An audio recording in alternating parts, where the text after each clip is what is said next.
Good morning. I think we're about to get started. I'd encourage you to take a seat, please. That's right. It's under construction right now.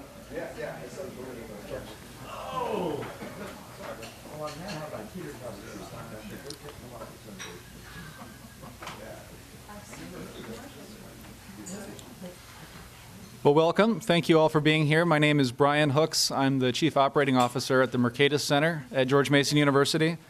On behalf of Mercatus and the International Center for Law and Economics, I'd like to welcome you all and thank you for being here today.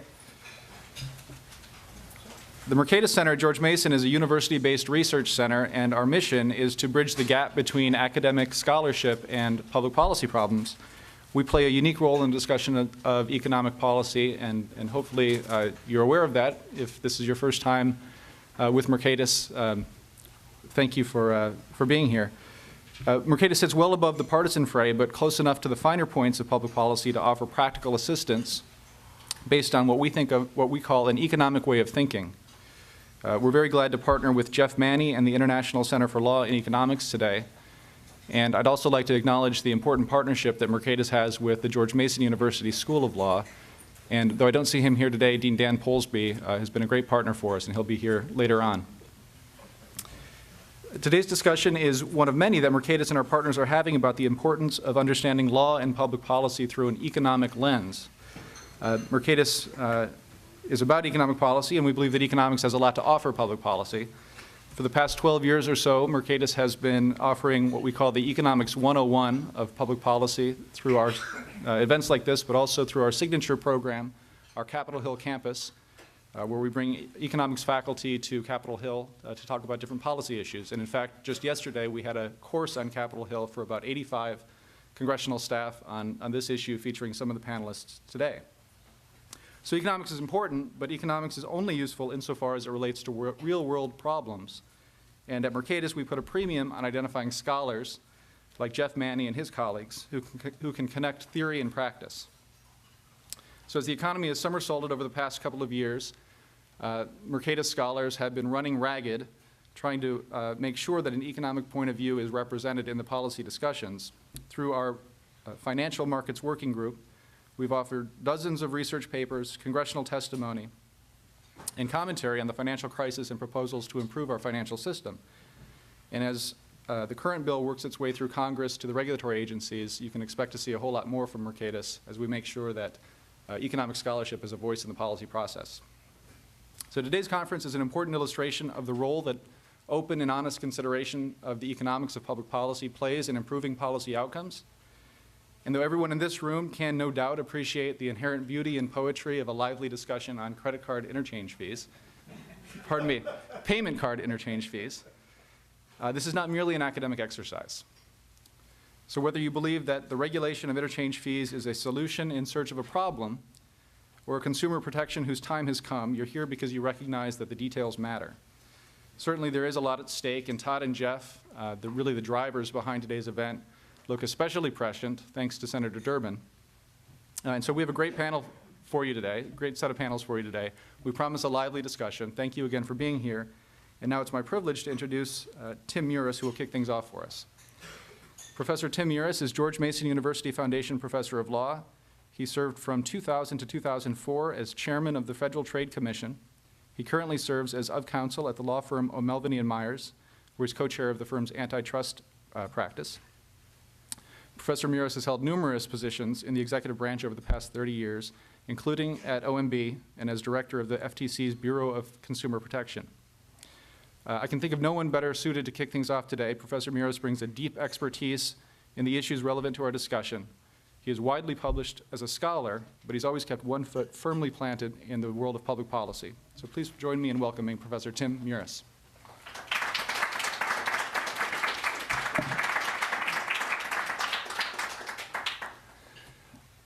Thank you very much, and it's a pleasure to be here to see such a big turnout on so early a rainy morning. This topic is one that's complex, to say the least, and it reminds me a little bit of what one of America's great philosophers once said, and that philosopher is Lawrence Yogi Berra. And when he was in high school, he went to a Catholic high school. He was being berated by the nuns for his poor performance. And finally, one of them said to him, "Lawrence, don't you know anything?" And he looked up and he said, quote, "I don't even suspect anything." Unfortunately, that describes a lot of this debate. This is a topic that's been debated for years. As we just learned, we're on the edge of price controls on debit interchange. Let me introduce this topic by first touching briefly on how two-sided platforms operate, then some background on interchange and antitrust. Next, I want to discuss Australia's price controls on interchange as well as some regulation elsewhere. And finally, just briefly touch on the current legislation. Now, two-sided platforms, sometimes called two-sided markets, connect two groups of customers. In a one-sided market, merchants offer a product whose success depends solely on whether the product satisfies consumers at the price offered.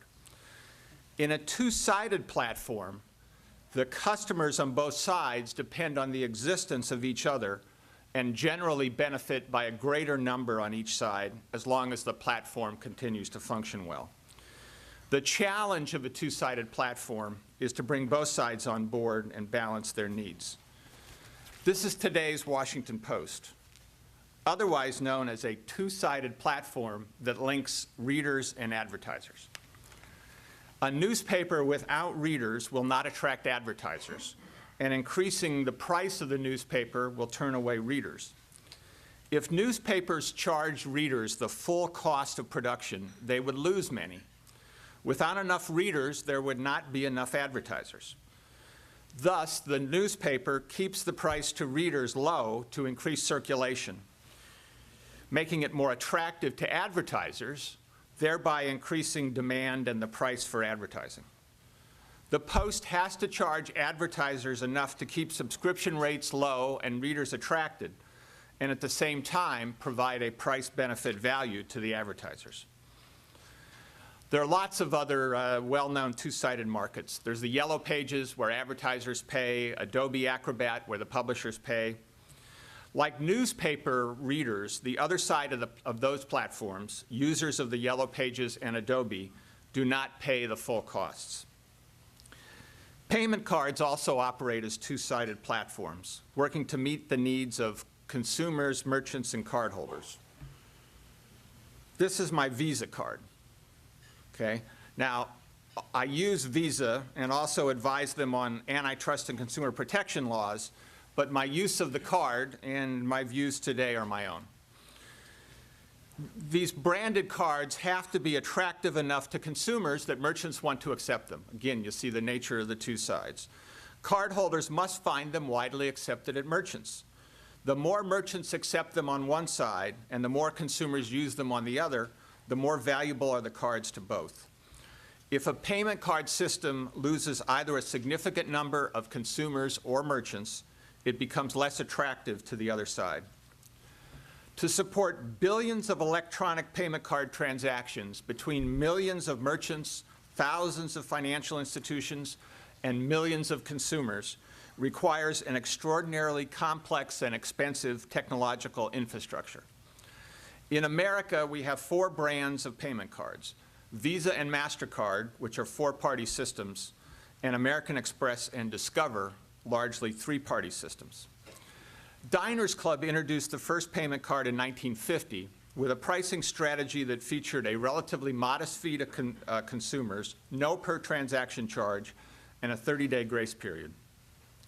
Although merchants received substantial benefit via a payment guarantee, they paid a seemingly higher price.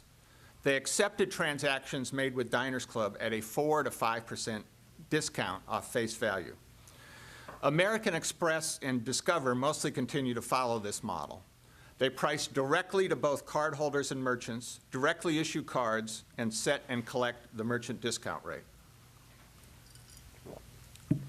The Visa and MasterCard networks have 4 players. Issuing banks provide the cards to customers, and acquirers process card transactions for merchants.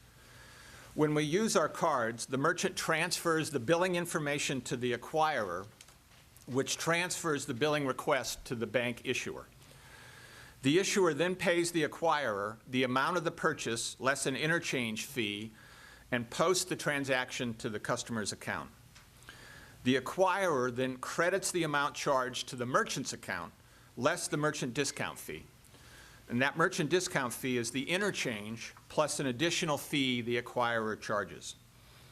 The merchant discount fee, in turn, is set through negotiation between the merchant and the acquirer. And merchants have many acquirers from which to choose. In these 4-party systems, Visa and MasterCard set the default interchange rates to help perform the same balancing function as the direct payments from merchants to American Express and Discover. Interchange, however, provides no revenue to Visa and MasterCard. Instead, they rely on transaction fees charged to financial institutions based on volume. Visa and MasterCard each have an incentive to set default interchange rates to maximize the use and acceptance of their respective cards. The default interchange rate also facilitates millions of relationships between the issuing and acquiring banks, which otherwise would involve tremendous transaction costs.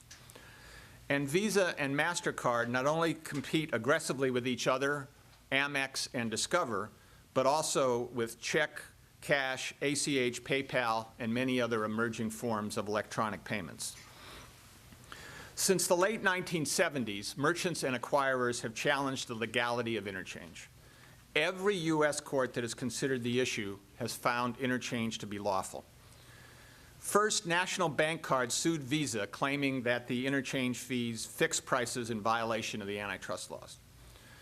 Ruling for Visa in 1986, the 11th Circuit noted that there were 2 possible sources of revenue within the system, cardholders and merchants, and that it was necessary to balance the 2 sides. As a practical matter, the court said, the card issuing and merchant signing members have a mutually dependent relationship. They recognized the pro-competitive role of interchange fees in coordinating the 2 sides, and that interchange facilitated the creation of a nationally accepted payment card. In the Walmart litigation, the 2003 settlement allowed merchants to accept Visa and MasterCard credit cards without also accepting their debit cards. Following the settlement, to no surprise, merchants kept accepting both. The average interchange rate for credit cards increased, while the average debit rate fell. In 2003, a different district court again affirmed that Visa and MasterCard uniform interchange fees should be evaluated under the rule of reason because the pro-competitive benefits could outweigh any anti-competitive harm. In 2008, the 9th Circuit upheld the district court's dismissal of Kendall versus Visa, finding that the plaintiffs had failed to allege conduct that suggested an illegal conspiracy instead of a rational business decision.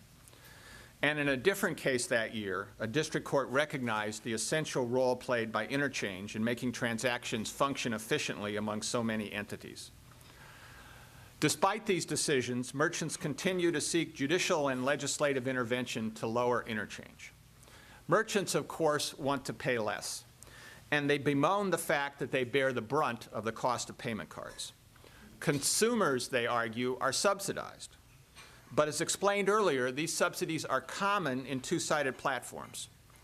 Moreover, such subsidies are common throughout our complex economy.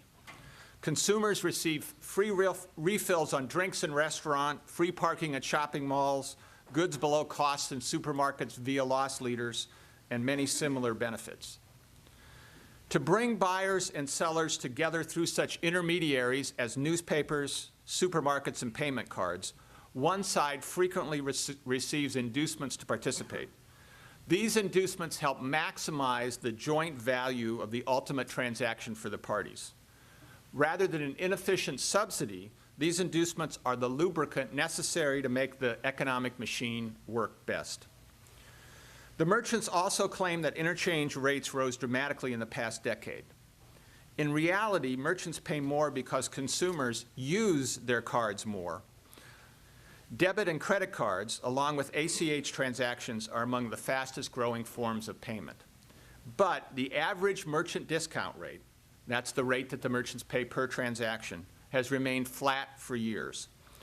Today, the average merchant discount rate of Amex is about 2.5%, 2% for Visa and MasterCard, and 1.75% for Discover. Visa's average U.S. interchange rate has been about 1.6%. Yet another argument is that interchange is a tax on merchants. I disagree. First, other forms of payment are not costless to merchants or consumers. Cash, for example, involves significant additional costs, including labor counting and reconciling, security for transport, and often fees for commercial deposits, as well as higher risk for theft. Consumers face increased risks from loss or theft and often transaction costs for withdrawals. Second, merchants accept payment cards because consumers demand it. Hundreds of thousands of additional merchants each year accept payment cards. Third, consumers that receive rewards through their credit cards, including cash back, pay less for their purchases. They value this benefits, which makes merchant goods more attractive and less expensive. Moreover, and this is important, merchants are free to give discounts for paying in cash, but few do so. Fourth, merchants can negotiate rates. There are more than 1,500 acquirers and merchants that can and do change acquirers and the merchant discount rates they pay. And associations can negotiate with acquirers for discounted rates for their members. Moreover, some large merchants negotiate their interchange fees directly. Nevertheless, merchants want the government to fix the price of interchange. In economics, we often look for natural experiments to see whether a particular event, from a merger to a change in regulation, harms consumers. In Australia, we have a natural experiment for interchange regulation. In 2003, the Reserve Bank of Australia cut bank cards, MasterCards, and Visa's interchange rates on credit per transactions from about 95 basis points to 55 basis points. Predictably, credit card fees have increased substantially. Australian cardholders have seen their annual fees and finance charges rise by 148 million Australian dollars. And to receive the same level of rewards as prior to regulation, consumers must spend over 30% more. Even the Australian authorities admit that there is no evidence that any of the merchants' cost savings have been passed on to consumers. American Express, which charged a higher merchant rate than Visa or MasterCard but was left unregulated, gained market share from their regulated competitors. Retailers also suggest that Canada provides a model for successfully setting debit interchange at zero. But the Canadian banking system is very different from ours, and debit in Canada is a state-sanctioned monopoly for a system called Interac. It is true that interchange on Interac is zero, but merchants do pay for accepting debit in Canada, and they typically pay some of the cost of the equipment to accept Interac. More telling is that consumers in Canada often pay a fee to their issuing bank for each debit transaction, sometimes as high as 25 cents. Consumers pay this fee because fees for using checks in Canada are significantly higher. There are other examples of interchange regulation that have not received as much attention as Australia or Canada.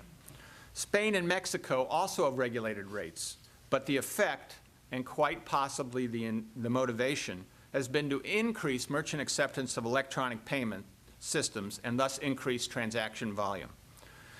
In Spain, such regulation did increase merchant acceptance and use of electronic payment cards. But Spain had a relatively nascent market for electronic payments, with merchant acceptance relatively low.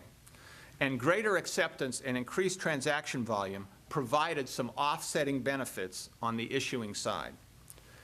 But merchants in the U.S. are not lobbying Congress to reduce interchange fees because they want more retailers to accept payment cards.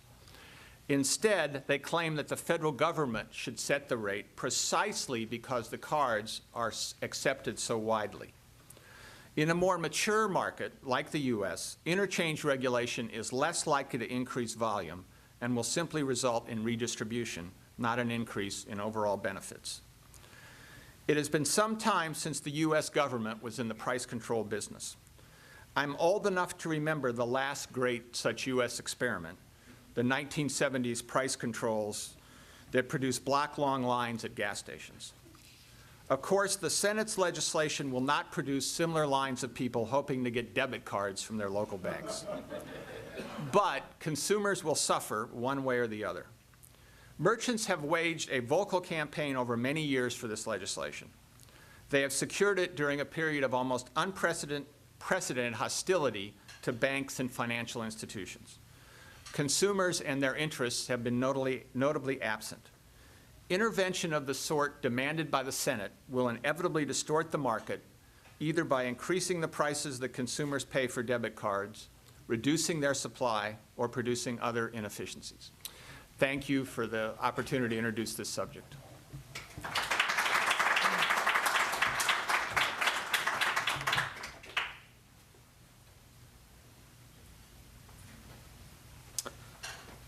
Thank you, Professor Muris. Good morning. My name is J.W. Verrett. I teach at the George Mason Law School, and I'm also privileged to work with both of the institutions sponsoring today's event, the International Center for Law and Economics, or the ICLE, and also the Mercatus Center. In many ways, these two institutions share something of a similar mission: to take ideas that are grounded in the rigors of the academy and to give them real-world policy significance. The Mercatus Center at GMU, as Brian told you, brings a unique perspective to bear on issues from development in Africa to financial market regulation to spending policy. The ICLE is a global think tank which houses dozens of the nation's leading scholars in economics, finance, and law to tackle specific issues of public policy in areas of competition policy, financial regulation, and consumer protection. So I know that just by the sponsors of today's events, it's going to prove to be a valuable investment of your time.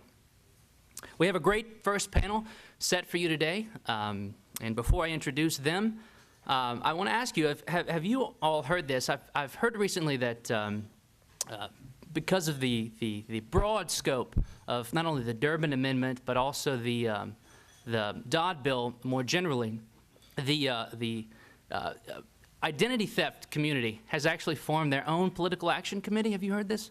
That, in fact, all of us can, lobby for their interests. All of us can donate to it online, although you might not want to use your credit card to necessarily do so.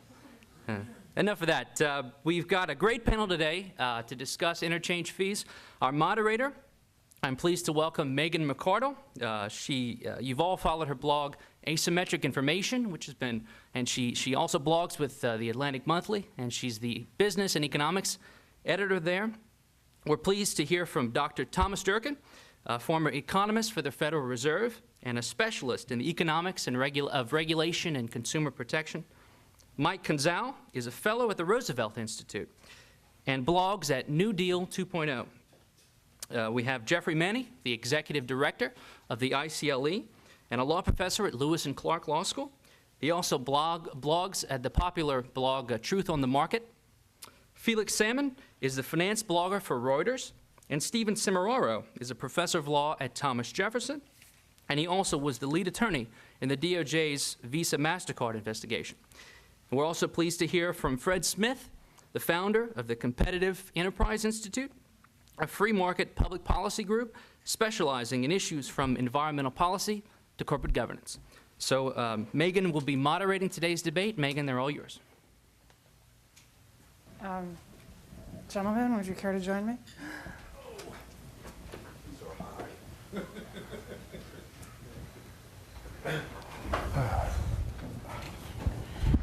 Really? Hold on, I'll put my coat.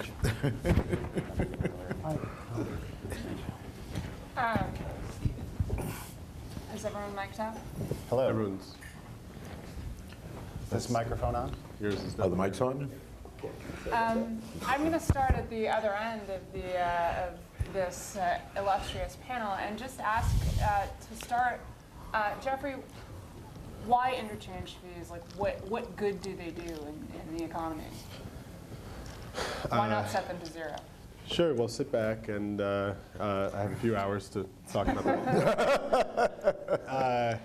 I think Tim, really gave the overview of the relevance, the importance of interchange fees to this type of market, and I think there's sort of two ways to answer that question that don't entail several hours of discussion, and one of them is to say, this type of market, this sort of two-sided kind of market, is pretty well understood and pretty prevalent in the economy, and they all work in kind of the same way. The existence of something like an interchange fee in that kind of market is not surprising. It's not problematic. And in fact, you would think it's strange if you didn't have something like that at the center of this market, connecting the two sides. I think the other way to answer that is to sort of turn it back and say, why shouldn't there be something like an interchange fee? Why is it surprising to anyone to think that the one huge group of participants in this market who receive an enormous amount of benefit are being asked to pay some portion of that? Which then gets us into the question, and I'm sure we'll talk about this. I don't think anyone really disputes the existence of an interchange fee. An interchange fee could be set at zero. The point is that there needs to be a default, and someone has to set it. The real question then becomes, how do we know we have it at the right rate? Is there a problem with the level at which it's set?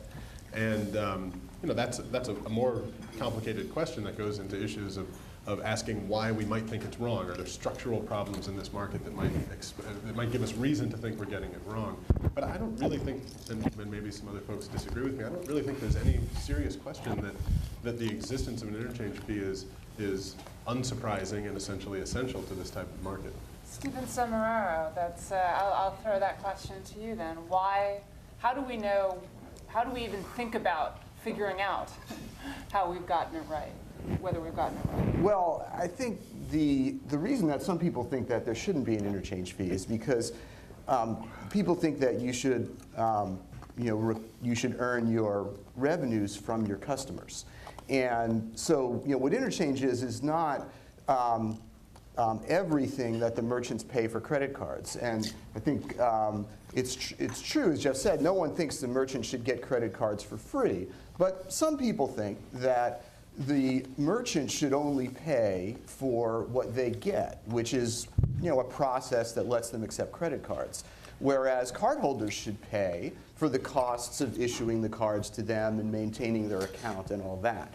And what the interchange fee is it's the amount that merchants pay that gets kicked over to the banks that issue cards that help support the issuing system.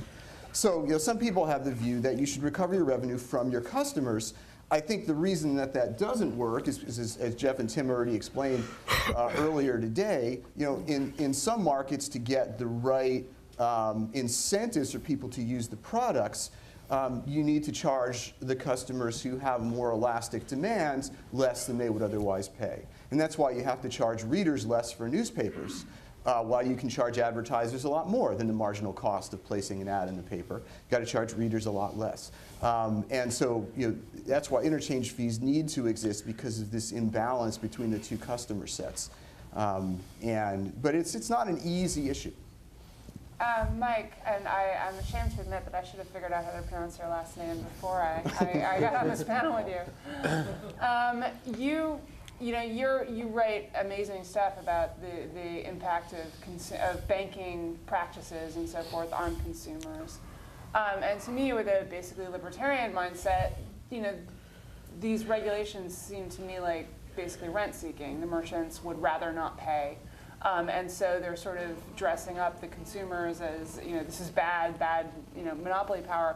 Why should I care about this? Why should I want to go in and reallocate economic rents between two set of corporate powers, both of whom have enormous lobbies, operating on their behalf? Sure. Well, as a libertarian, or as anyone, you would be very excited about the idea that a business wants to minimize one of its supply costs. Like, there's nothing abnormal or wrong about that. And so a couple of facts I haven't heard yet. as far as I understand, the US has the highest interchange in the world. Kansas City Fed, and I think 2006 concluded it was one of the highest, but I believe generally in the market, it's assumed that the United States pays the highest in interchange. I would love to hear some explanations for why that might be.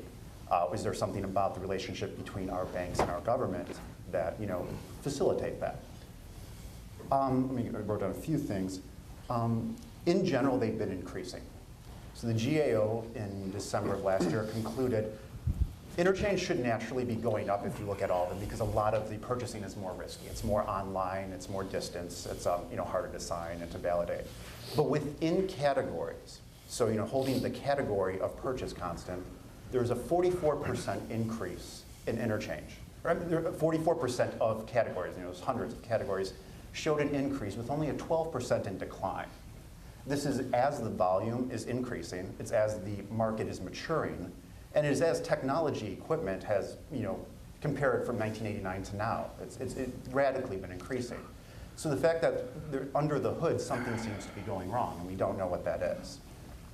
Two other tricks that I'm hearing a little bit, I don't want to say tricks, but two other concepts I'm hearing here is the difference, keep in mind the difference between cash, debit, and credit.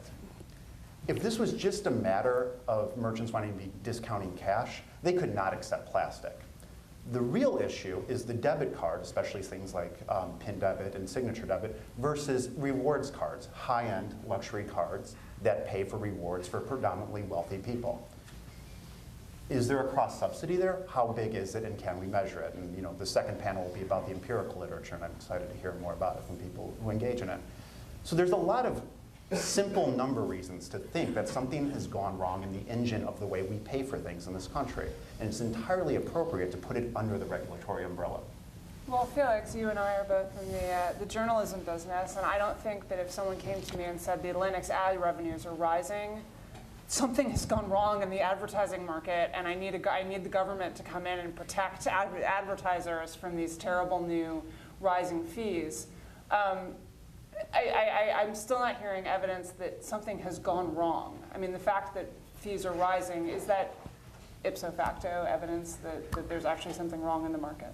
I think it is. I mean, for one thing, the Atlantic has sadly no monopoly in the advertising production business. I wish that it were otherwise, and we could all just sit back and consume the Atlantic's content without worrying about its economics. But the interchange fees, the fact they're rising, the fact they're so high and rising, is yes, as Mike says, indicative of something kind of screwy going on, because they should be falling. The cost of debit is lower than the cost of cash. And the technology is improving and things are becoming much easier. They should be coming down quite naturally. Instead, they're going up. And then you have weird artifacts like signature debit, which just should not exist. There's no rational economic reason for signature debit to exist. And the reason it exists is because you have these banks, trying to squeeze as much money out of the merchants as they can, right? And so what I'm thinking here is that a payment system, if it was efficient, if it was working well, would naturally, the cost would come down. And this idea that I'm hearing that all we're doing is we're transferring the costs of the payment system from the consumer to the merchant would make perfect sense if the costs were remotely proportional to the interchange fees. But they're not. The interchange fees are going up even as the costs are going down. And that's what concerns me. Fred Smith, you've been chafing at the bit for a while, sir. The longest I've been quite a long time. Well, can I open this up to you then? I mean, is there a danger of monopoly in the market? Well, there's a lot of danger in monopoly in the market, but it always comes from the mouth of government, not from the mouth of the private sector. Ronald Coase said something that I think is always neglected among the economics profession. that there are many things that we see in practice that we don't understand. As you just said, you don't understand. And it's not surprising because real world is much more complicated than the theoretical models we use. Coase drew from that, he says, since there are many things we do not understand, we're always suspicious of some nefarious plot by some capitalist greedy individual. And so we rush out with our theories of exploitation and so forth. I worked in the freight railroad industry during the deregulation period. Had there never been any kind of a payment system in America, the merchants, some regulatory impediment that blocked banks and other companies from offering credit cards, the merchants would have been lobbying, as the shippers did in the freight railroad industry, to liberate the industry, because they knew the flexibility, the terms they would get in a less regulated market would allow railroads to provide a whole variety of services that would better meet their needs. We deregulated the railroad industry, one of the only successful, really, deregulations in American history, and immediately the shippers turned around and said, well, that was good. Now we want government to regulate the prices the railroads charge us, because as good as it can be even better. And I think that's what we're dealing with in this situation. The problem for libertarians is not that markets are complicated and often confuse the outsiders, but that we have to recognize that the motivations of lowering costs, which you mentioned, are always there, but there's two ways to do it. The moral way of figuring out a way of voluntarily attracting more rents from your various affiliates, and the political way of using your political clout to rush in and demand that Congress favor you over some other part of the system. The challenge of anyone in the real world, not the theoretical world, marginal cost pricing and everything, is to find out the array of mechanisms to recover enough revenue to become sustainable. That is an incredibly complicated process, and all economists have to offer is marginal cost pricing.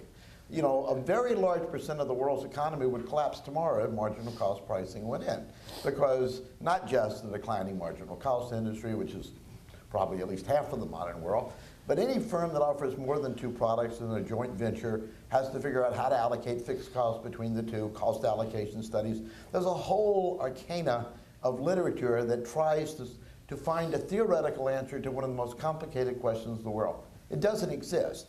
Markets experiment with pricing structures, fixed charges, bundling, unbundling, and an array of other complicated processes that no one in the economics profession has spent much time studying, and no one really understands very well. It's one of my frustrations as Jim DeLong and I have been trying to persuade someone in the world to look at this thing. But we haven't looked at it, and so it confuses us, and we grab an explanation, and we run with it. In the political world we live in, facile explanations that seem to create explanations for the lack of understanding. We zonk, you know the term zonking, scientification of non-knowledge. We basically rush out and try to create the pretensive knowledge that allows us to justify political interventions. And if there's anything history tells us, interventions by politically powerful parties make bad situations much, much worse. Well, actually, I want to ask Geoffrey Manne then to bring this back to a little bit to the policy question. How would we know if something had gone wrong in the interchange market? You know, there would be a couple of indicia that I think you'd want to look for, and I'm not sure that they exist, although I'm willing to entertain the possibility. I think it's often asserted, for example, that there are two competitors in this market, and that sounds to a lot of people like it's only one away from monopoly. We have lots of models, we have lots of experience with markets in which even only one competitor in a contested market leads to perfectly competitive outcomes. This isn't actually a market with only two competitors. As I think Tim mentioned this morning, there are actually 4 branded payment card companies. There's cash, there's checks, there's ACH, there's PayPal, there's Revolution Card, there's paying on your mobile phone. These are all competitive forces that exert pressure on the ability to extract monopoly rents out of this market.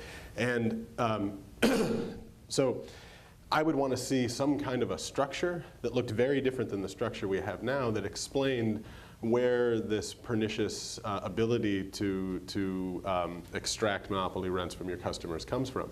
And in particular, I think it's really important to note that I don't think anyone has pointed out that there are super competitive rates of return in this market.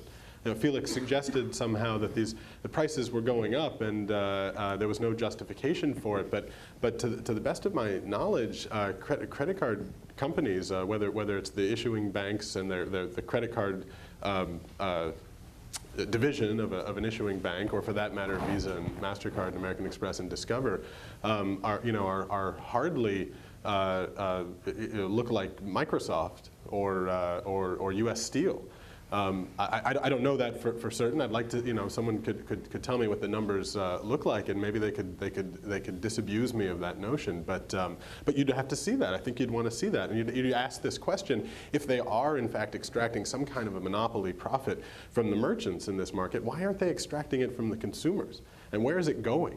So identifying that you think there's a reason why costs ought to be falling, and ignoring this massive economic literature that explains that the role of interchange in coordinating sides of a market, which doesn't actually have a whole lot to do with simply transferring, or I shouldn't say that, with simply making sure that some participant in this market is paying the marginal cost of a transaction, but simply saying, hey, technology is improving, costs are going down, the interchange fee is going up, there is something wrong. To me, that is that completely misses an analysis that would suggest to me that there's something wrong in this market, and I haven't seen it. Thomas Durkin, I'll put you the same question and add one other thing. Are consumers hurt by rising interchange fees?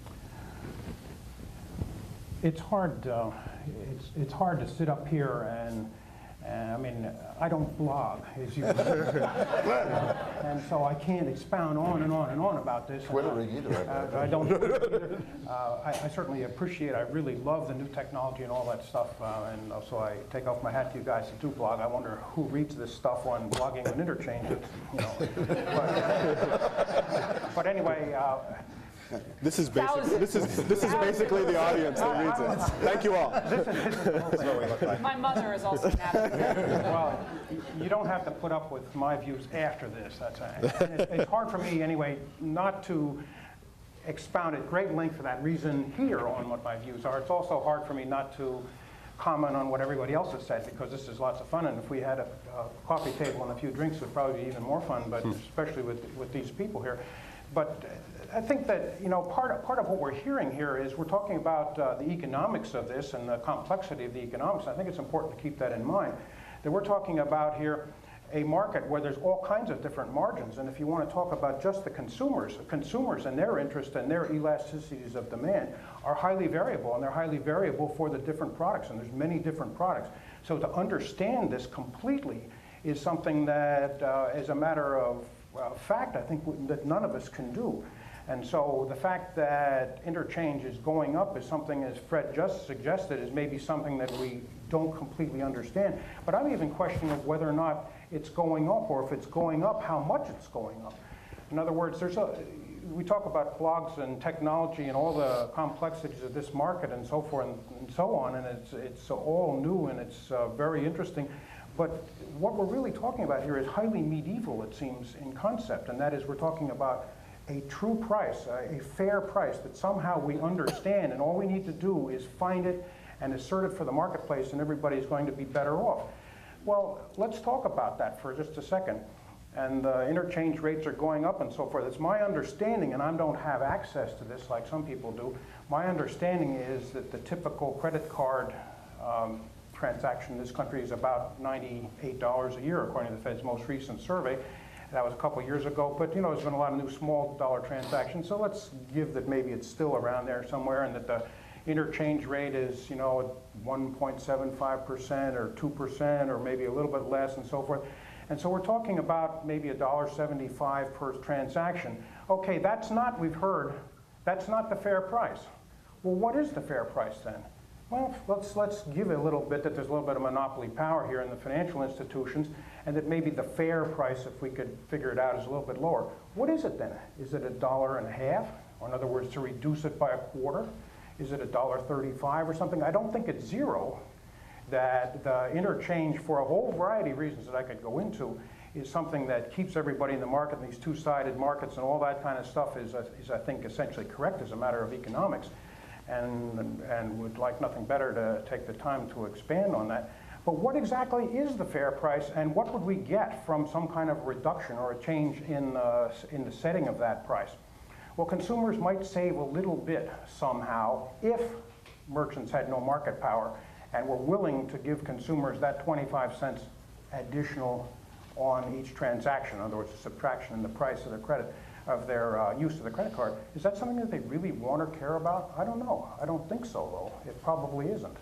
In terms of the usefulness of the interchange itself, again, I would like to expand on it at greater length, but let's just take as a given, I think it is anyway, that it expands the acceptability to consumers of credit cards in the marketplace, in particular by those people who are transactors primarily, that it enables the marketplace to offer a combination card, let's call it a hybrid transaction credit instrument, to a broad segment of the population, a big chunk of whom don't pay anything otherwise. And so they have to be, the institutions have to be accommodated, or have to be paid in some way for accommodating the needs of those people.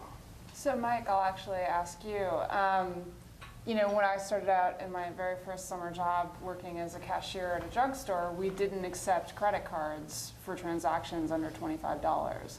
A credit card was a major purchase thing. You did not do small transactions.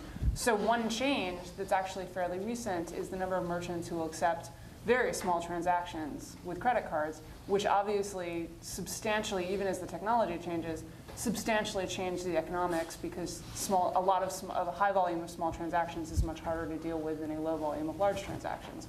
So, I mean, do you see that to me, that would be a mitigating factor that might explain some of the rise in interchange fees. Do you think that there are things like that out there, or? Right. So one of the reasons people merchants are worried about the small transactions because it's a fixed fee plus then a rising fee off the price. So right. If you are under $1, you get hit for the fixed fee. The fixed rate is almost certainly larger than your margin, depending on what you're selling. I want to talk about a few things related to that. So interchange per transaction looks like a very minor thing, but it's a major cost to corporations. I know New York Times reported, but I believe this is still true,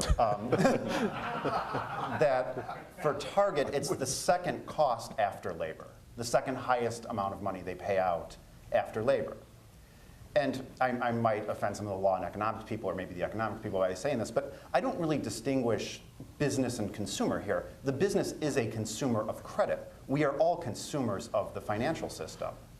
Now, I'm sure the way that journals are set up and the way we talk about research here, I'm not from academia, that's probably a weird way to phrase it, but the idea that, well, customers are fine. Well, the business is a customer. Like, it goes and it purchases, a banking account. It goes and purchases a line of credit and a means of payment. So I don't necessarily distinguish it that way. Now, we probably have to keep distinguishing it that way to keep this sensible. But so the question I want to put out there is, what's wrong with giving businesses more choice? What is wrong with allowing businesses to clearly, legally, and there's a lot of, the way the law is written and these contracts are sometimes confusing to me as a non-lawyer, trying to figure it out. What's wrong with having businesses allowed to discount a debit card, or or offer a surcharge for credit cards, which is of course practically identical in the economic space? Why isn't the small business the best judge of how to set that up? Why is Visa and MasterCard and the two other companies, whose names I forget, able to determine for businesses, large and small, how they should accept their payments? One would think that this, keep with something like Hayek, like the local knowledge is the one that's going to be the strongest here. It's not going to be a bunch of credit card companies in North Dakota. Can I just say one? Yeah. The law is actually really very clear on the ability of merchants to discount for cash. The Truth in Lending Act has essentially 2 paragraphs that are written very clearly. I don't think there's any question, any doubt that merchants have the ability offer customers discounts for cash. Right. Do they have to double mark the price on every item? Is that correct? There are disclosure obligations in the Truth in Lending Act. So they would have to put 2 price tags on everything in their store. I don't think that's required. I mean, I'm not certain that it has to be that there's that level of detail about what they'd have to do. But your point, as I heard you saying, was that it wasn't clear that they even had that ability, and I think it's actually very clear. Is it true for debit? Yeah, I think so. Okay. Yes, I should, but sorry. So it's maybe not that clear. I don't remember the precise language. I'll look it up, though. Stephen Semeraro, you look like you also had a potential answer to this. Well, it's hard for me because on the one hand, I think there is a reason, why you shouldn't allow surcharging for debit cards and credit cards, and on the other hand, I think there's a good reason to believe that interchange fees are too high. So I kind of want to try to answer both quickly. And I think a good sort of analogy, it's a little easier to see maybe than the newspaper one, for why the idea of just letting merchants do whatever they want when somebody tries to use a credit card is sort of the idea of a bar, where you have this bar and your problem is that men like to come, but you don't have enough customers and women don't like the bar. And so you say, well, we charge a cover charge for men, but women can come for free. And that works out well. You now attract a good number. You've got more customers. You've got a good balance of men and women. Everybody's happy. Allowing the merchants to alter the prices would be like saying the bartender, whenever a woman came up to buy a drink, would charge the woman more for drinks because they're not paying the cover charge. That sort of equals out what the men and women end up paying. But once the women figured this out, they would stop coming again because they would realize that they're not getting in for free anymore. They're paying more than everybody else, and that's the sort of problem. If it's important to price cards in a way that charges cardholders less in order to encourage them to use it to get an efficient volume of use, if the merchants can undo that with a surcharge, that could undo the efficiency of using cards. And on the other hand, what's the problem with interchange fees? I think you really have to separate credit cards and debit cards. Credit cards, it's possible to have enough competition. I disagree with Jeff to the extent that there's enough. I don't think there is. I think changes need to be made to get more competition. On the debit card side, though, you really have only one competitor. You have all the banks agreeing together what they're going to do. Then there's simply no competition with respect to interchange in the debit card market. Really, I mean, you have some different entities. You have some ATM networks that have debit cards, and you have Visa and MasterCard, which have separate debit cards. But what stands behind all of them is a group of banks agreeing on what the price is going to be. And Jeff suggested, well, if the banks have market power, why couldn't they exploit it with respect to cardholders? Because they have to compete for cardholders. The banks have to compete to get people to use their cards. And debit cards, they have to compete to get somebody to open a checking account that the card will be attached to. They don't have to compete for merchants because the reality is that from the merchant's perspective, cash and checks and even credit cards are not a sufficient substitute for debit cards. Merchants have to take debit cards. And so there is no competition there. And when you don't have competition, there's a concern that the prices are going to be too high. And I think that's what potentially justifies regulation of debit card interchange rates, even though I agree there's probably no justification for regulating credit card interchange rates. So let's go into the policy nitty-gritty, the Durbin Amendment. And actually, I know Fred Smith wanted to say something, so I will lead off with you on the Durbin Amendment and what that's going to mean for merchants and for the banks. And having prepared for my chemistry test, she asked me a physics question. Let me just phrase it with the price. I still think we're all obsessed with price. I think price is just one of the many, many ways you recover revenues. All the parties recover revenues. And price depends, as Tom and others have pointed out, on some incredibly complicated and unknown demand responses, which are always changing. The airlines are classic in that area. The airlines used to use diversity pricing, and then the customers got smart enough to go around it, and then they got unbundling of all their prices, and that creates a little bit of discontent among the consumers, which creates some backlash. Markets are not static phenomena. They're continuously experimenting with financial means of making enough money to remain in business. When you focus on price, I think you're saying, okay, if we can lower the price, that would be good. But where does it come back? It's going to come back in fixed fees. It's going to come back in loss of service. Tim and others have pointed out some of the experience in Canada and Australia in that situation.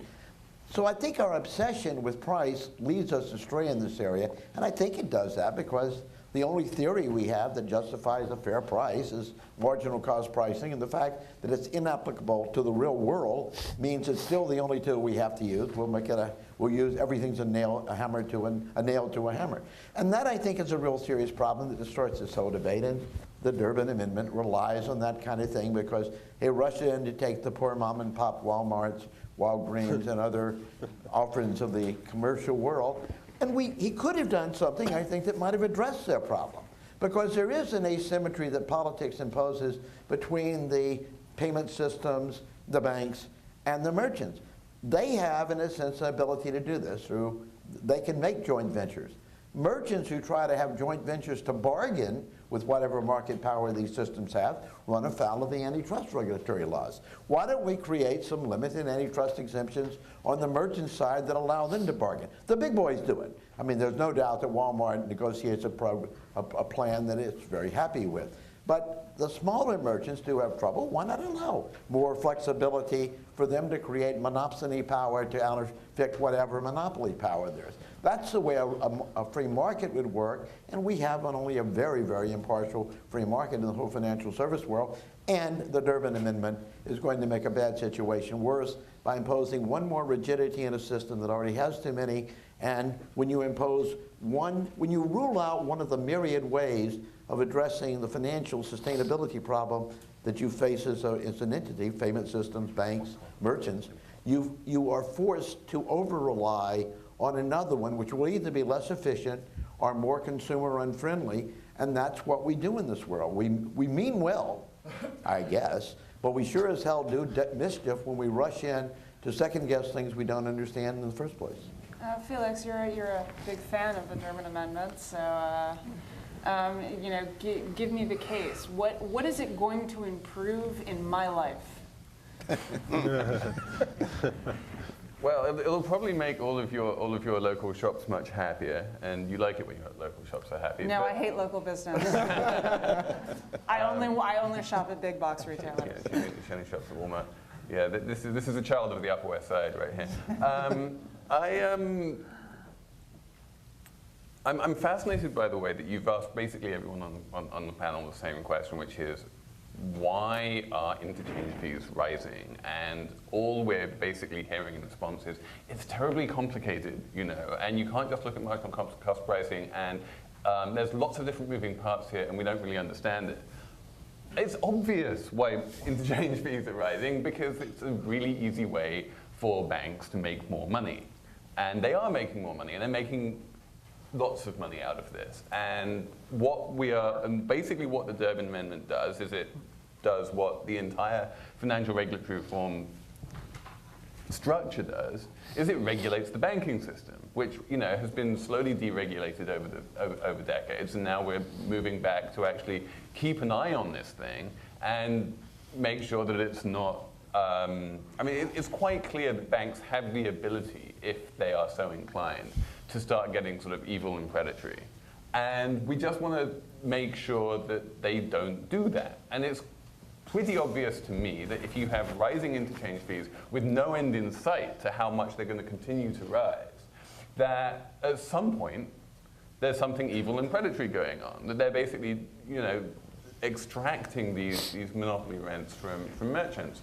And it makes perfect sense to me that the Federal Reserve can and should just keep an eye on this and say, wait, hang on a sec, you were making loads of money off interchange 3 or 4 years ago when the fees were much lower. Why on earth do you need much higher fees now, and why do they need to be continued continuing to rise, just sit there and ask these questions, and if they can't get a decent answer, to say, well, hang on a sec, let's, let's, because they're the only entity which is capable of doing this. Well, I guess I'll go back to, we talk about Target and its tragic interchange fees. And to me, Target versus the interchanges, it's like Mothra v. Godzilla. I mean, I'm not really sure who to root for, but I'm pretty sure that either of them is going to stomp me if I get in the way. So, again, I just come back to what, for the average American taxpayer who is not a owner of a mom and pop small business, just slinging those fabulous local books or whatever it is that they do. What is this going to make better for the vast majority of American taxpayers? One thing it improves is simply transparency. One of the problems that we live in, the world we live in right now, is this idea of free checking and free rewards cards. And of course, there's no such thing as free anything. And there's all manner of sort of hidden subsidies and hidden profit centers here. And when I'm sure that everyone here has some fabulous super platinum credit card, small business credit card or something, I know I do. And I can go into my local convenience store and buy my copy of the Washington Post with my Platinum Small Business Amex. And that's great for me because I get rewards, and the store loses money on that transaction. And it seems to me that one of the ways in which the banks have managed to make the whole consumer-facing, they start, it's like free checking. They promise free checking and then they charge you a fortune in overdraft fees and stuff because they think that you think, well, they rightly think that you think that you're not the kind of person who will overdraw your account. What we're going to do is we're going to go back to a system of more transparency and more honesty in pricing. And I think that's a good thing. And it allows consumers to see exactly where they're spending their money without having hidden.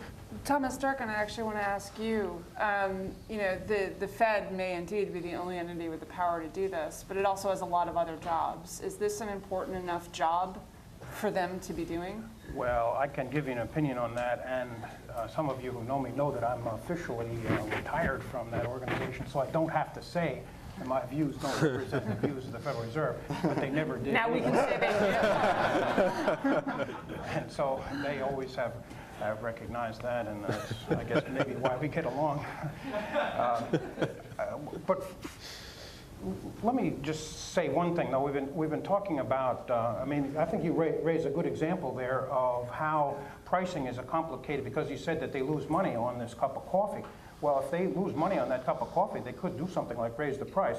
Or they must have some reason why they do that. It is not just interchange. I mean, if the interchange on a cup of coffee is, what, a nickel or 15 cents or something, they could raise, at least the Starbucks I have been in, they could certainly, it wouldn't raise their price very much proportionally to get beyond that.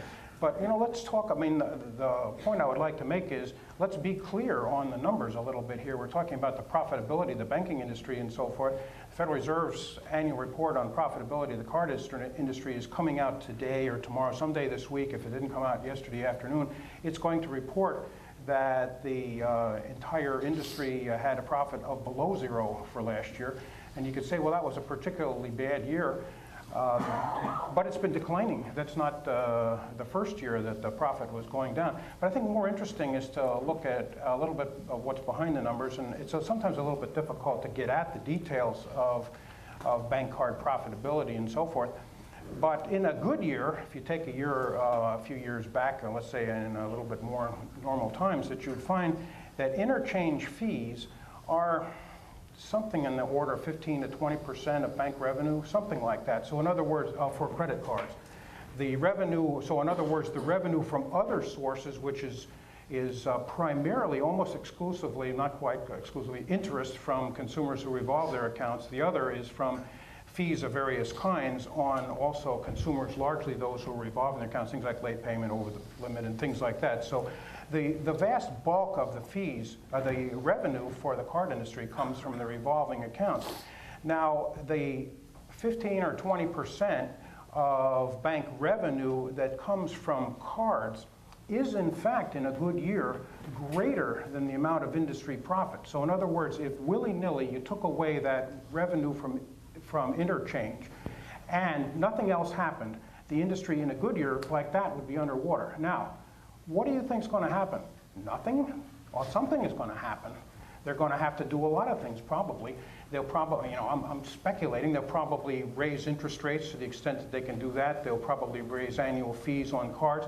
They undoubtedly will cut back on card issuance at the margin, particularly to those accounts that are not profitable, which we all know is most of us in this room. And so most of us in this room are the ones who are going to pay more. Well, it's the interchange that keeps us in that marketplace. In other words, the fact that we're not paying either in the form of interest rates, the late charges, the over-the-limit charges, and so forth, that is the bulk of the revenue, we're paying for our share of the card market only by the interchange. Well, what is a societal matter is bad about that? We want to keep us in the marketplace because it keeps the product, which I think is the best one in the market, and that is the hybrid card I mentioned before, that's both a transaction device and a credit generating device. The only way you can keep that product in the market at the current pricing structure anyway is by having some kind of interchange. Now again, I don't know what the fair price is, but it's not zero, I suspect, because as a society, I think we don't want to have the cut back on the amount of the availability of those cards. Pardon, I didn't hear that. But equally, you don't know that the fair price can or should be rising.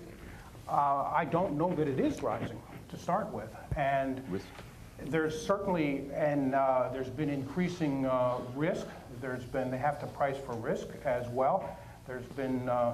Even given that rates are rising, and they're not rising. If they are, they're not rising very much, and they're not very high either. And that was my point from earlier. Geoffrey Manne is... I just have a little bit of data to support what you're saying. Don't forget that we've also enacted the Card Act in between the last couple of years, right? And I don't know if you read Jamie Dimon's shareholder letter this year, but he said exactly what you just said, that given the limitations in the Card Act on the ability to reprice interest and other aspects of of credit cards, he said about 15% of the people who currently hold their cards will not be able to get cards in the future. So, and fees will go up, and the composition of the kinds of people who will have access to this kind of device, the availability of small, relatively cheap credit will be curtailed. This is the answer to your question, Megan, is this is going to hurt you a lot. I don't know if that's you. I'm sorry. I don't mean to imply that you're... Let me mention one more thing also, but to say that I'm sorry I didn't answer your original question about whether the Federal Reserve would hop into this. In general, I think it's safe to say the Federal Reserve, in answer to your question, again, this is my opinion, doesn't represent the views of the board. The Federal Reserve doesn't hop into anything unless Congress makes it do that. The Federal Reserve inside the building, and I've been there for a long time, regards monetary policy as its responsibility. And then following that, bank supervision, because it was given that responsibility, and the payments system, because it was given that responsibility, and then consumer protection, because it was given that responsibility. It doesn't, excuse me, I'll answer your question because I didn't hear it, but it does what Congress tells it to do, and it doesn't move into that without being told by Congress. But if Congress tells it to take up the responsibility for monitoring interchange fees, at what point are you diluting the core mission of the Fed and degrading other capacities? They probably, again, I don't know, and they probably would not regard this as a responsibility that they want, if you mean by setting prices. Now, there is an opinion on that, and it's from inside the building. It's probably worth reading if you haven't done so. Just go to the Fed's website, and there's a little thing at the top there where you can click on different sections. Click on payment system, and then there's a paper there by the research division that outlines its view on this sort of thing. Maybe some of you read it by Robin Prager and others. I don't see Robin here. But it outlines all these things, and it's pretty clear from that the people down in the trenches who are giving the board advice would not recommend that they get into this. Can I say a word against transparency? We had no transparency in airline pricing for many, many years. We had diversity pricing, which we didn't know. And remember that great New Yorker cartoon? You know, this is your airline. We'd be taking off, strapping your seatbelts, and we'd prefer you not talk to the customer next to you what price they paid for your ticket. You know, we had that non-transparency, but we also had a massive number. You didn't know what the lunch cost. You didn't know what your bags check cost. You didn't know a whole set of rebooking fees, because all of that was bundled into the price of it. Well, consumers got smart enough to make that system break down, and they unbundle, and oh, that transparency's made all the airline travelers super happy out there. we don't, look, transparency is one of the many aspects of a market. Some things consumers want to know, and when they do, markets eventually find ways of letting them know. But mostly, we don't want unbundled prices. I would hate to think the next time I buy a car that they're going to give me a list of every damn part in the car and what it costs and its lifespan is.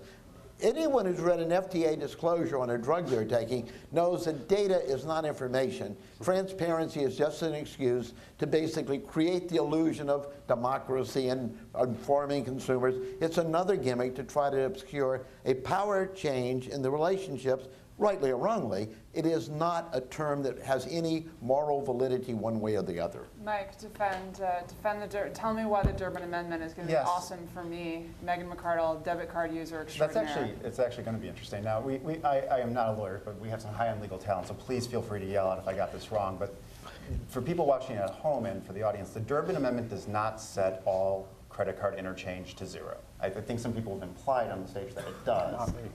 But it doesn't, and it's not a radical reworking of the credit structure.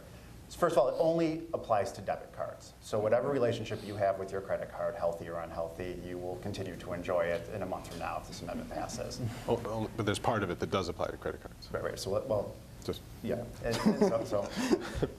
It only affects institutions that are greater than $10 billion in size. Now, that perhaps is unfair, and it is what it is. Community banks are very powerful in the House. What can you do? The third issue is that it allows merchants to clearly legally set minimums, maximums, and to discount the debit cards. Is that a fair assessment of what the Durbin Amendment does? I want to take it to Jeff. I've been following other parts closer of the derivatives language. So I want to make sure I got it right. Maybe actually I'll ask Jeff to do. Can you sure. do a little summary for us of? Well, I think let's let him do it, and then I'll explain the ways in which he gets it wrong. so you might get him a notebook if you can. I'm not going to remember it all. Yeah. So one thing it does is, so right now when you go and you purchase something with your debit card, they can't offer you any goodies. That actually deters innovation. What if you went to a big box realtor and there is a checkout lane for debit cards? You use your debit card and not a credit card, and you put in your PIN number, you can use this express lane. That would be great, right? Businesses would love to offer that to you. They would love to, but they have huge pressures on their payment system, right? This is not the people who bring the salami to Subway. These are the prime financial system, right? Now, I do agree with you that the massive insolvency of our banking sector as a result of the botched 2009 recovery is one good reason to keep interchange in place. It is a good mechanism to kind of inflate up the books back.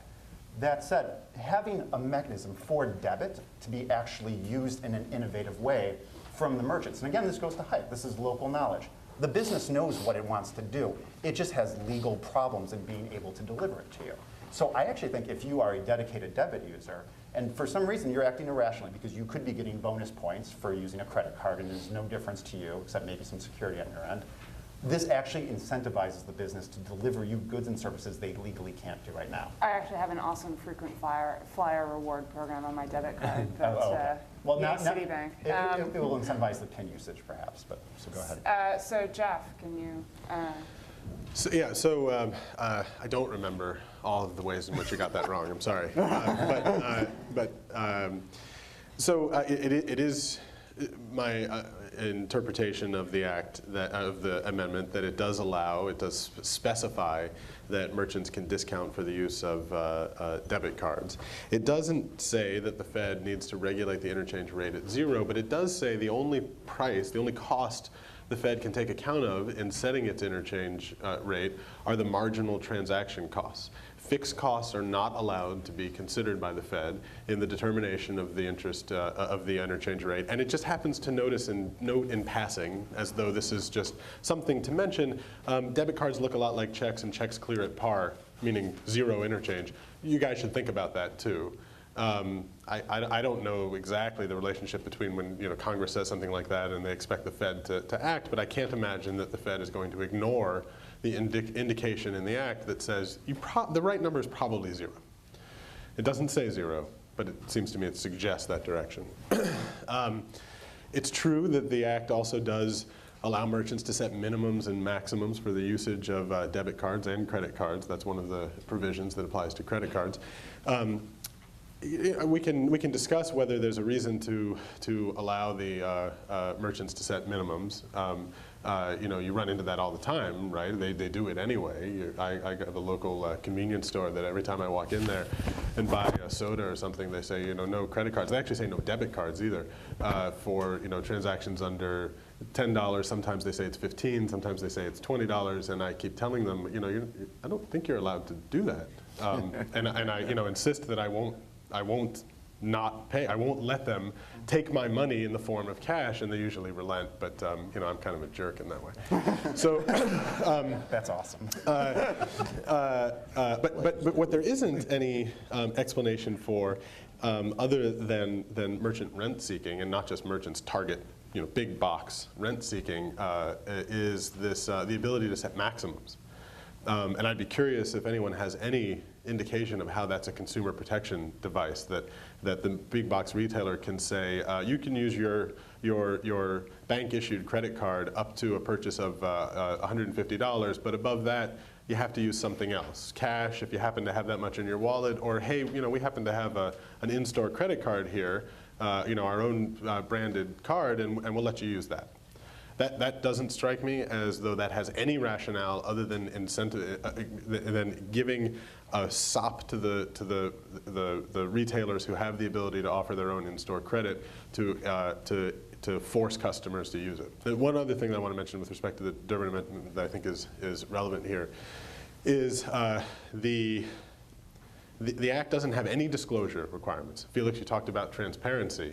The Act essentially allows discounting across all types of cards. There's nothing in the Act that prevents a merchant from saying, from writing up a list, and they don't have to publish it, they don't have to tell anyone what it is, as far as I can tell from the Durbin Amendment, that says, here's a list of all of the banks, all of the cards that have ever been used in our store, and here are the ones that we discount, here's how much we offer discounts for, here are the ones that we don't accept. And this can be done not on the basis of the sort of the way we usually think about this, credit versus cash. This can be done on the basis of who's issuing the card. Now, that strikes me as the very opposite, and there is no disclosure obligation. That strikes me as the opposite of transparency. That strikes me as if you're concerned about increasing complexity, it's a recipe for increasing complexity, and it's a recipe for pain to consumers when they have no idea whether the specific card in their wallet is going to give them price A, price B, price C, or price triple X. I mean, literally, there could be an infinite number of, well, not infinite, but a massive number of prices. This is a consumer protection device? That's ridiculous. Stephen Semeraro? I think the argument for how the Durbin Amendment and regulation generally of these rates would end up helping consumers is that there's a theory to which I think everybody up here would agree, that is if you have competition in setting prices, that it leads to an efficient price that will result in the best allocation of goods and services. Interchange fees, while they may be small on a cup of coffee or whatever, add up to billions and billions of dollars that is going from the merchant industry to the credit card industry. I remember when we were doing the Visa MasterCard investigation at DOJ, I asked this question to a merchant we were talking to, what's the problem? And he said, look, this is a massive transfer payment between the merchant industry and the banking industry. And if you think the banking industry is more competitive than the merchant industry, then maybe that's good. But if you think the merchant industry is more competitive than the banking industry, then that's probably a bad thing, because all of this money that, if it were in the merchant industry, would probably be competed away in the form of lower prices for consumers is now in the banking industry. Now, some of that money is coming back to consumers in terms of airline miles and rebates and other sort of goodies that you get with your card. And some people might say, well, I prefer to get those goodies from my bank, and I'm happy to pay more for the goods and services that I buy. And that's fine. But the theory behind this is that we're going to get a more efficient distribution of resources if we allow merchants to pay less to banks and then compete and offer lower prices to consumers. So the benefit to consumers is you're going to pay less for things you buy. Maybe you'll lose some rewards from your cards, but on balance, you're going to be better off because pricing is going to be more driven by competition than it is now. That's the theory of why consumers would benefit from this. Is there a way, though, of going back to the question of recognizing the inflexibility in the system right now? As I understand this, y'all probably have some data on this stuff. Megan mentioned that some of the smaller merchants now are taking credit cards. The level at which we accept credit cards are going down. The little country store in the area I go to on the weekends, they didn't take credit cards and they took them at $25 and now they take them pretty much universally. If merchants are somehow offended by all this process, is there an expansion in the number of smaller merchants using this system or not? A factual question. If they're that offended, why don't they stay out of the system and rely on earlier forms of credit? And if the banks are a problem, then one would expect Durbin to be leading the charge to strip away the too-big-to-fail moral hazards that they're enjoying and allow them to have market power. As far as I can see, Durbin says, well, we're going to give all these special privileges to the banking industry through our too-big-to-fail, the big banks, not the little banks, and then we're going to turn around and give special privileges to the merchants. How many times can we continuously take away privileges that we have as a free society and give them to whatever politically powerful force in that cycle? Are we just going to have this total crony capitalist society where every decision in the economy depends on how powerful your lobby is at this stage in time? This is a model for not America. This is a model for the kind of mafioso capitalism that seems to dominate much of the world. A very quick point. The idea that merchants might be getting squeezed, but they're still merchants, what's the problem? As a kind of a big government liberal, I could say, well, we make you pay a lot of taxes, but you all don't live in a boat in the middle of the ocean or live in the BioShock video game. I mean, just the fact that merchants still take plastic doesn't mean that, de facto it has to be efficient. I think that's a jump in logic we don't have to make, and I don't think there's any reason to make it. I'm sorry, I just wanted to point that out. And Thomas Durkin. I was just, another quick point, that is that the benefit to consumers of having the interchange or the disadvantage of losing the interchange is not just in the price that's charged at the merchant, which I remember have not given is higher than it would be anyway, but the fact that the card industry would have to charge more in terms of interest on cards or transaction charges or annual fees or something, or the system would have to change from what it is right now. What would have to change otherwise would be that fewer people would have cards. Now, maybe when this happens, we can't measure it, and we can't, especially because the change of the interchange would be so small relative to the total. We can't say that this was caused by this and this was caused by that and so forth. But some combination of those things would have to take place. Now, let me say one more thing that hasn't come up, and that is, do we really want a system anymore where consumers have to pay transaction or annual fees on their cards? Because what happens then? Consumers, all of us in this room then would have one of them, right? We wouldn't have multiple ones, and then we would suffer in terms of the card service that we get and so forth. In other words, there would be no competition then of the card issuers at the consumer level, and the consumer then would lose. And so right now, the consumer is paying for the ability to have multiple cards by the fact that there's no fee on them, and that part of it is funded by the merchant interchange. I'm actually going to cut it off and open it up to Q&A. Do we have any questions from the floor? Back there. Yes, Megan, John Burla. I work for Fred at the Competitive Enterprise Institute, and I'm the author of the study, How Capping Interchange Fees Will Hurt Consumers, Charity, Community Banks, and Credit Unions. Co-wrote this with Ryan Radia, who's also back there.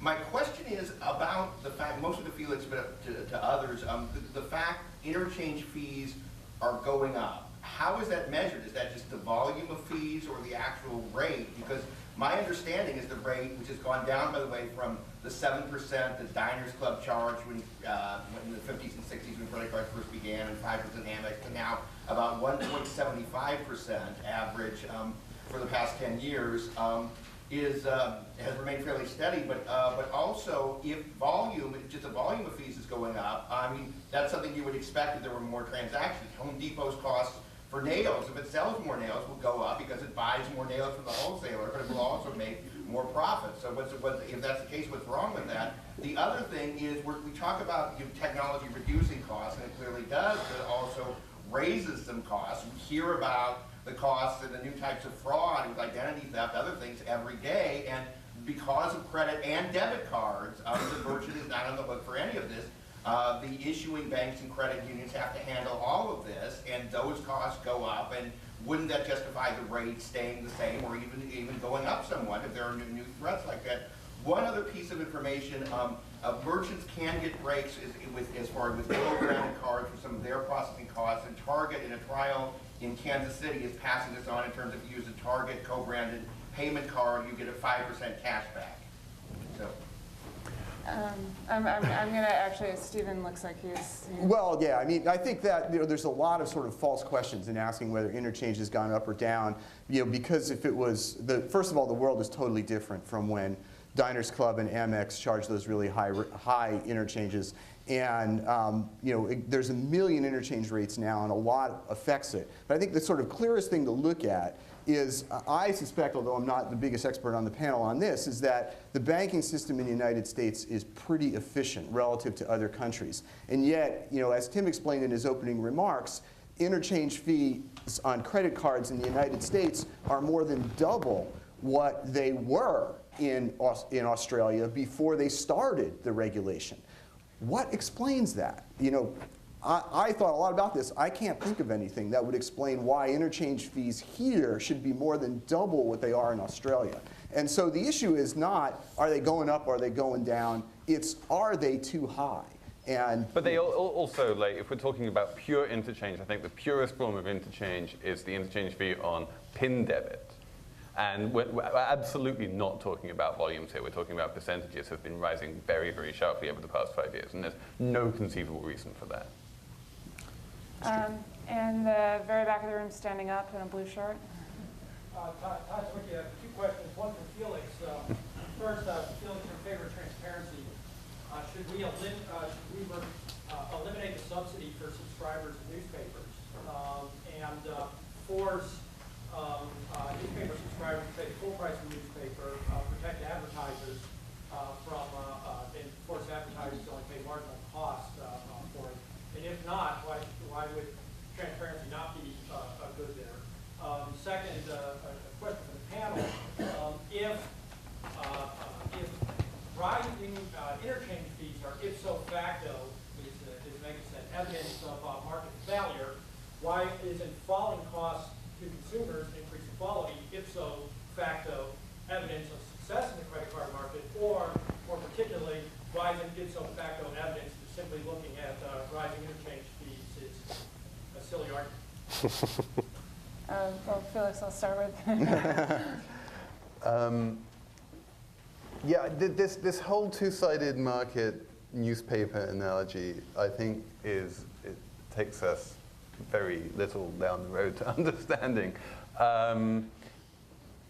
Okay, this is the way to think about it. A newspaper publisher is in the business of selling readers to advertisers. And they attract readers by creating news and creating something which readers want to read and getting as many readers as they can by making these newspapers very cheap to the readers, and then they take those readers and they sell them to the advertisers.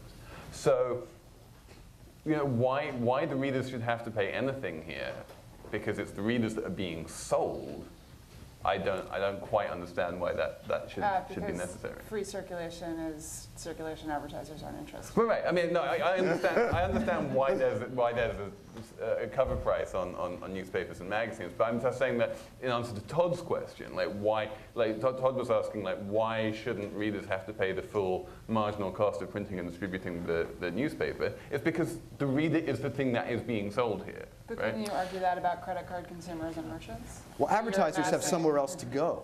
Merchants don't. Isn't that the problem? I mean, you said that before. Merchants have elsewhere to go. They have cash, they have checks, they have lots of other places to go. That's actually largely not true in the case of local dailies who did a land office business for decades. Should we have regulated them?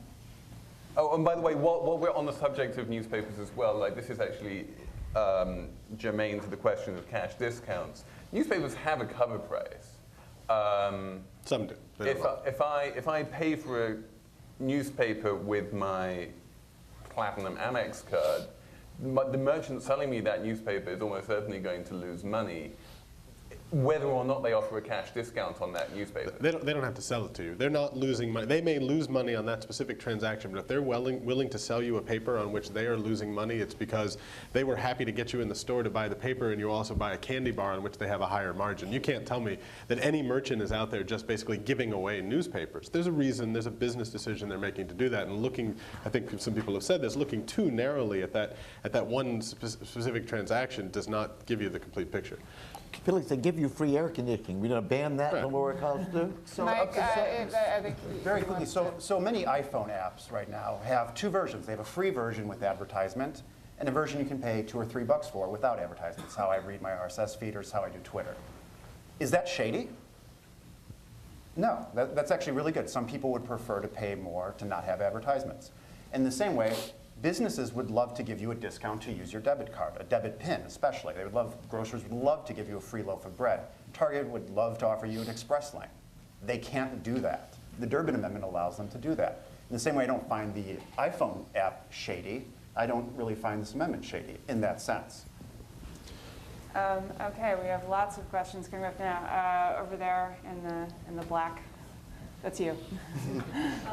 My name is Kelly, and I'm with the Secure ID Coalition. This is a fascinating discussion. Thank you very much, very educational. I'd like to ask a question about risk, and this question has been gone back and forth among the panelists. One of the reasons, I guess, for interchange, as I understand it, is there's an element of risk that's being taken by the banks, by the issuers, by the merchants. And so as a result of the risk, we need to have a fee in there that accounts for that. And there's been a discussion about what other countries are doing and how that might have an impact here. My question is, if we are going to talk about risk, why aren't we talking about moving to more secure payment methods like EMV and chip and PIN in the United States? Absolutely. Fantastic question. Because chip and PIN, you know, as anyone who's lived in Europe knows, is ubiquitous there, is highly secure, it costs much less. And funnily enough, the banks here seem to be incredibly opposed to introducing it. Meanwhile, they're introducing, as I say, this weird conceptual abomination known as signature debit. It moves in exactly the wrong direction. It's less secure, but it's more profitable for them. So, yeah, exactly. Jeff? I think that the risk issue is far, far more significant with respect to credit cards than debit cards. I don't have the numbers on this, the amount that the issuers lose to fraud or other security type problems with respect to debit, but I doubt that it's very high even for the types of debit that we have here. Maybe it could be higher, but it's never been the case that the existence of a possible improvement along one margin is necessarily worth it if there's also a cost along another margin. So that may be true, but I don't think that means it's necessarily the right outcome. When it comes to credit, though, I mean, there's this credit risk issue that's massive, and it's never going to. It doesn't matter what kind of form of payment you have. It matters that there is credit risk, and it's not dispositive, but it certainly was relevant to J.P. Morgan Chase's situation in the letter I referenced that Jamie Dimon wrote. Last year the credit losses were astronomical, on the order of 10%, more than 10% of transaction value for credit cards in the U.S. Interchange fees don't begin to approach that level, and if the statistics that that we just heard about the profitability of banks are accurate, and it certainly was true last year, and I believe that Tom, you were suggesting it's been true for years before that. This doesn't look like a giveaway. It looks like there is a substantial amount of risk that the banks are taking off the backs of merchants that would otherwise have to incur that risk by either offering their own credit or foregoing sales because they don't have credit. That strikes me as a huge boon to the merchants, and I can't imagine any explanation as to why they shouldn't be more than happy to pay for that, except that they might have a political avenue that prevents them from having to pay for something that they're getting huge value out of. Back there, yes, you just put your hand down. Black hair, yes, sorry. Yes, that's okay. That's the president of the American Bankers Association. With regard to the cash discount, I don't know if anybody buys gas around here, but a few years ago, the gas stations were giving cash discounts. Now, I don't know why they stopped. It was reported that they stopped. Apparently, people weren't using it. Maybe they didn't have enough cash to fill the tank, or they didn't want to bother going into the convenience. But it's a possibility. And for some reason, the merchant just continued it. Going back to the other person's question, which was the origins of Interchange, was a bunch of restaurateurs upset about the return checks and the losses they were suffering. And the bank said, well, how much would you be willing to pay? And that's how the concept of Interchange came in. If now, under the Durbin Amendment, the only costs that can be recovered are incremental costs, and they actually used a reference to the check par. So they're looking at a very nominal case anticipated in the bill. If, in fact, it will only be a nominal fee, does the panel see that perhaps gradually the risk for the return payment or the fraud will shift then back to the merchant? Because that's one of the costs that Interchange is covering. If that Interchange doesn't cover it, you then go back to the way it was with on the check. Yes, exactly, which is why debit cards are so great, because the money comes straight out of your account and there isn't any risk there. No, there's still fraud risk. It's not, if the money's there. I mean, you have, if I lose my debit card, somebody else might be able to use it. And they have neural networks, we're all familiar with them. Why would you invest in a neural network for debit or credit? I don't want to distinguish between the two, because I'm in the check fraud world. Believe me, there's deposit. The fraudsters go where the money is. The money's in the checking account. There's fraud in the debit card, absolutely. Very quickly to the first point, the reason gas discounts were offered was because of the gas bubble in 2008. Visa and MasterCard came under everyone came under intense political pressure because of the gas prices.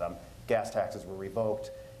Someone pointed out that Interchange, in terms of taking the interchange off the gas price, is the equivalent of opening 3 Anwars to drilling in terms of expected benefits in price. Anwar's like, 3 cents a gallon or something like that, and Interchange was 10 cents a gallon. I can get the numbers for you. So that's why that showed up and then left once the oil bubble popped.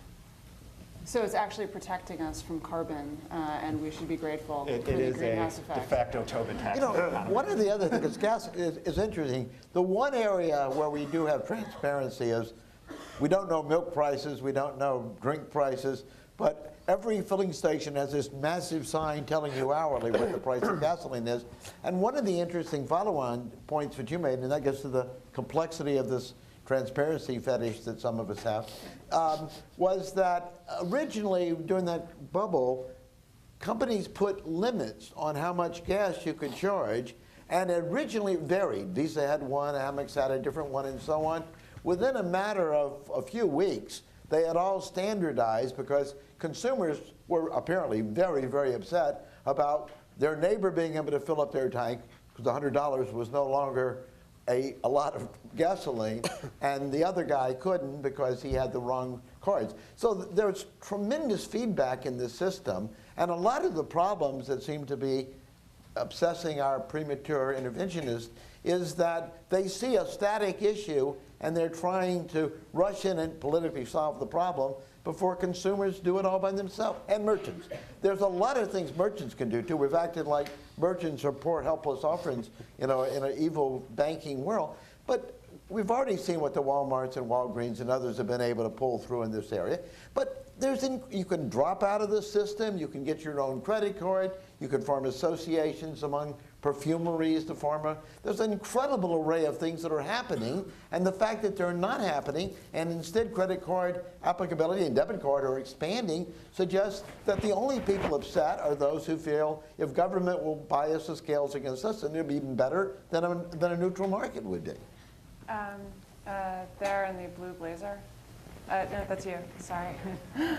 First, I'm Gray Taylor. I'm with the National Association of Convenience Stores, so I hear people talking about gasoline. Oh, you do, I bet. Yeah.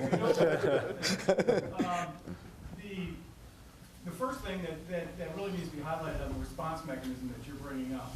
In Katrina, when price spiked immediately after Katrina, there were pricing control, there were maximums that were imposed by Visa and MasterCard, which were not changed.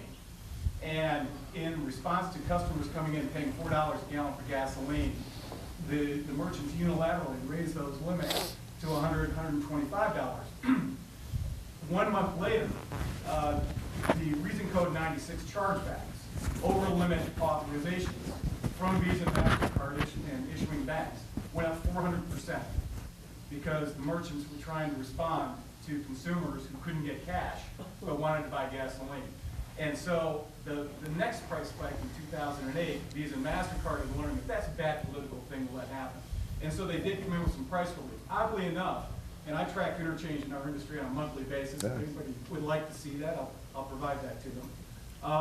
Oddly enough, that price change at $4 a gallon, when the price came down at the end of 2008 to $1.67 a gallon, the effective interchange went from 1.81% to 2.11%.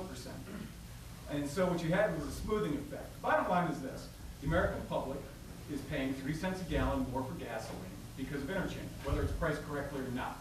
That's the number. And that number has been going up fairly consistently over the last 10 years. The other comment, or the question I had, though, was I've heard a lot of examples of corollaries about the current card system. And I think that's very important for us to have, to look at experiential things and apply it to what we're analyzing. But when I think about bars, I think about free parking, I think about air conditioning. Stores could also turn off electricity. And I actually had one store to try to do that. You can do all of those things, but none of those corollaries involve a third party getting in between the merchant and the consumer, and that third party having 70% market share of the debit market, as an example, or 70% share of that commodity. I would submit that if Ajax Parking and Bill's Parking own 70% of the parking facilities in this country, free parking could go away pretty quickly. I'd like to hear actually Jeff Manne respond to that as the more pro. Well, I guess the main thing that I wanted to say in response is it's a little bit too facile to say that consumers are paying 3 cents more a gallon because there's a 3 cent interchange fee. I would be really surprised if gasoline markets were so uncompetitive that a small increase in price would be perfectly passed on to consumers. And this goes to the point about the way in which, or the whether consumers will benefit if interchange fees go away. I would be really shocked if your members lowered all of their prices by 3 cents a gallon if all of a sudden there were no interchange fees. In fact, I would submit that would be essentially impossible to contemplate. Meanwhile, there are all these other things too. There's rent, there's electricity, as you said, and if the issue is what consumers are paying, it doesn't matter whether there's a third party, a fourth party, or any other party. Those things are all costs that your members have to cover, just like interchanges. I'm not exactly sure why it's any different for consumers whether there's a third party that's responsible for it or a second party. Mike, I think you're going to have the last word as the brief for the defense. Oh, I don't know if this is the last word. I just wanted to say thank you for your comment, and I meant to say that too. I'm always glad to see merchants here, because one of the contexts of what we're saying here is, why are you so ungrateful as a merchant? Visa and MasterCard are doing these great things for you, and why do you have to complain about it? And your point is well taken. It's like, this is a cost. I run a competitive business. I need to make my ends meet. People are shutting off their electricity to keep their businesses open in this economy. If there is a mechanism through the payment structure, through Duopoly, that is constricting us, we need a government resolution to it. And so that's really what this is about. This isn't about expanding, the government umbrella, arbitrarily or just because we want to grab power. It's about making sure that the financial sector is regulated well, something we have not seen in 30 years. Fred Smith is dying to have the last word. I think what we've heard today, and it's not surprising, this is Washington, these debates are this type all the time. Milton Friedman was once criticized for saying, you have a lot of faith in the markets. He says, no, I have evidence for markets. You have a lot of faith in government. That decision on which side of the religious divide we're on, and there are sincere people on both sides, divides everything going on in Washington and probably will for the rest of our lifetimes. And with that, I'd like to ask for a hand for a great panel.